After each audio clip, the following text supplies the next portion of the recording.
Side, ball one, and wait a minute, there's an animal loose. Two of them, all right. I'm not sure what he's doing out there. It looks like he's going to burn a flag, and Rick Monday runs and takes it away from him. And so Monday, I think a guy was going to set fire to the American flag. Can you imagine that? 30 years later, I could not tell you immediately what was on my mind, except what they were doing was wrong.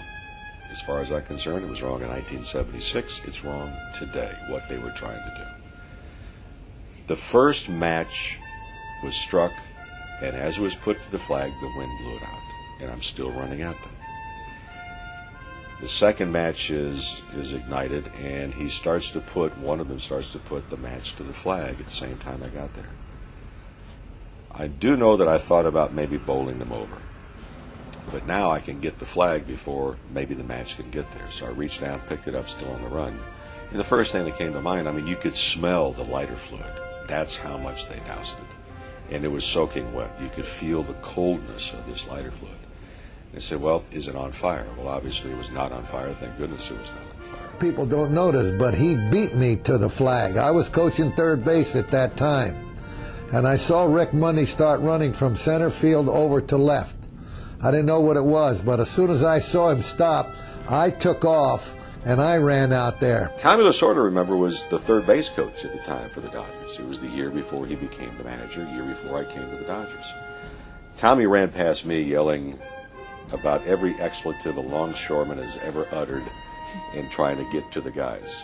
I gave the flag to Doug Rao, who's a left-handed pitcher for the Dodgers, who came out of their third base dugout, and I gave him the flag. I turned around. The guys are being escorted off the field by members of the security team, and also Duke, the head groundskeeper, was with them, too, and he had one of them by the arm, and they escorted him off the field. And it was a very quiet moment. There was a smattering of applause as they got these two guys off the field, and it got quiet again. And if memory serves correctly, from one part of the stadium, I don't know where, and then from another part, and then from another part, and then kind of collectively, people began to sing God Bless America. Don't know where it came from. It was a very heroic move on his part in a situation that could have easily just let go. The flag could have easily just burned there until a couple of ushers came out. But Rick acted, and I think we're all very, very happy that he did. I'm surprised by the response in the greatest sense of the word. Embarrassed by the intention it was focused upon me, because I don't know anyone that would not have done the same thing had they been as close to it as I was. So that being said, I get letters every week from retired servicemen, from their families, from kids who were not even born then, that heard about it.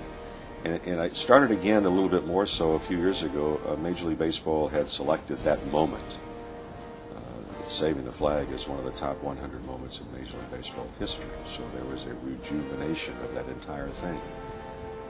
And from time to time, people ask, well, are you upset because you spent 19 seasons in the major leagues and you're known for primarily stopping two people from burning the flag? If that's all you're known for, it's not a bad thing at all. I think it solidified the thought process of hundreds of thousands of people that represented this country in fine fashion. Many of them lost their lives.